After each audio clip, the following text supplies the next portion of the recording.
21 women have been jailed on politically motivated charges in Central Jail, Lahore, Pakistan, and it's been 8 months now. Many of them have been released by the courts only to be immediately arrested again on trumped up charges that are made up by the police force on the spot, and many of them have been rearrested 5 or 6 times now. Over the last year, 10,000 men have been arrested and at least 50 of them have lost their lives. In a political struggle, 21 women may not sound like a lot to you, but it is a lot. And to understand why it's a lot, you have to understand the culture we're coming from. Pakistan is an extremely male-dominated society. Men fight and women are considered off-bounds.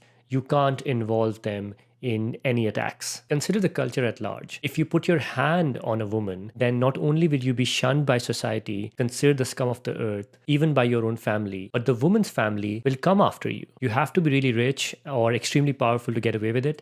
And even then, you should be ready to publicly disappear for a long time. So the 50 men who were killed and the 10,000 who were arrested, they don't hurt us as much as the incarceration of these 21 women. Those of us who are still out feel like we failed as providers and protectors, as brothers, partners, and fathers. This has never happened in our political history before. In the 80s, there was a struggle against a dictator, and some women, a few, were arrested, but they were quickly put under house arrest or they were released. They weren't tortured in jails and rearrested 6 times. They weren't separated from their families. Individually and as organized groups, we are doing everything we can to secure their release, to fight the incipient fascism raging in Pakistan right now. We ask simply that you remember our women in your activism and that you raise your voice for them too. To help you put a story, a face to the number,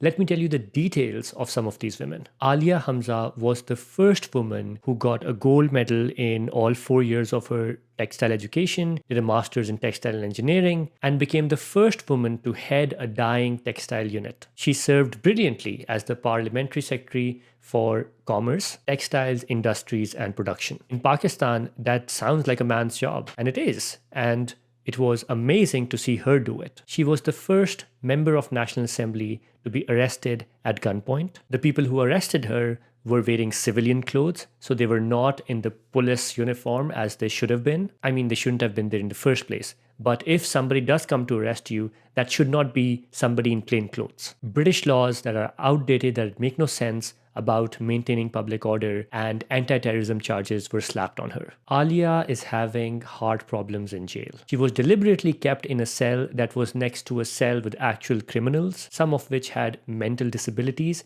and who shouted throughout the night. The idea was to break her, just as she wasn't given any clothes for 2 weeks when she had to just wear one piece of clothing and then wash it and do her 5 daily prayers and then do it again and again and again. Her daughter missed her university admission. Her husband couldn't continue his cancer treatment. So this all happened because they wanted to break her so that she becomes a symbol of what would happen to you if you try to be politically active as a woman in Pakistan. Khadija Shah is a businesswoman, and she is an actual fashion icon in Pakistan and the Pakistani diaspora all over the world. She studied econ at LSE in London, returned, took over her mother's business, massively enlarged the vision, and expanded rapidly. Khadija built a massive empire on the backs of local Pakistani labor and local Pakistani ideas. She's also a mom. She has 3 children. They've been desperately missing her, and it's been 8 months now. The authorities have extended her bail hearing 6 times now, and they're not giving any credible reason for it.